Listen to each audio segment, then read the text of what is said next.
اخ ټوله ورځ مې سیکس وکړ، سم خوندونه مې واخیستل. نن سهار یو ملګري راته ټلیفون وکړ چې مکتبۍ جینۍ سره مې خبره کړې ده، د کور مخ ته راوځه، زه یې په موټر کې راوړم، دواړه به نن ښه خوندونه واخلو.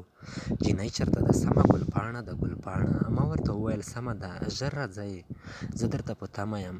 10 دقیقې تېرې شوې، بیا ما زنګ ورته وواهه، ورته مې وویل چېرته یې، ژر راځئ. ملګري راته وویل بس لږ انتظار وکړه در رسېږو. 3 دقیقې وروسته موټر ودرېده. ملګري غږ راباندې وکړ چې راځه. زه هم موټر ته ور وختم. موټر باندې ملګري حرکت وکړ. ستړي مشی مو سره وکړ، جینۍ سره مې هم ستړي مشی وکړ. جینۍ راته وویل ته راته ډېر قوي ښکارې، څنګه کار به وکړې؟ زه ورنه وشرمېدم. جینۍ په اننګو کې ونیوم، زه لږ ښایسته هم وم له ملګري څخه. په دې ځای کې زما ګپ هم خلاص شو. ورته مې وویل چې نن به زما د کوتک زور ووینې چې سمه دې پرې یخ کړم. جینۍ وخندل، راته یې وویل چې ته یې لږ راته ښکاره کړه چې څنګه کوتک در سره دی.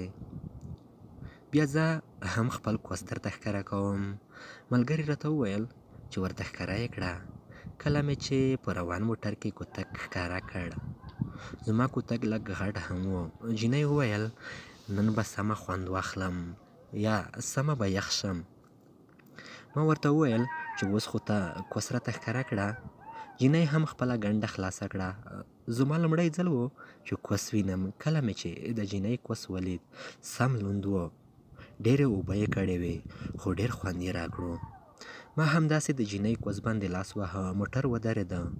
ملګري مې وویل چې بس راته وویل چې زه د باندې په تمه کېږم، ته کار وکړه. ما ورته قسم وکړ چې لومړی به ته کار کوې.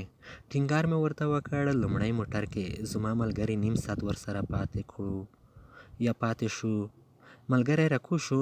ما ته یې وویل چې اوس ستا نمبر دی. کله چې موټر ته ور وختم، جینۍ په کوس باندې لاس وهي. ما هم پرتوګ ښکته کړ. د جینۍ په شرمګاه مې کوتک کېښود. زما کوتک خو غټ و. جینۍ چیغې کړې، یو څو غوټې مې ورکړې. جینۍ راته وویل اخ خوند کوي، ژر ژر، اخ څه خوند کوي. چې کله خلاصېدم، کوتک مې ترې وباسه، په خېټه یا نس باندې مې ور خلاص کړ.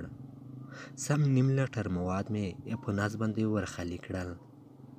نو داسې خوند به ما چرې هم نه وي لیدلی لکه په هغه ورځ مې چې ولید. اخ کله به هم داسې ورځ بیا را نه شي.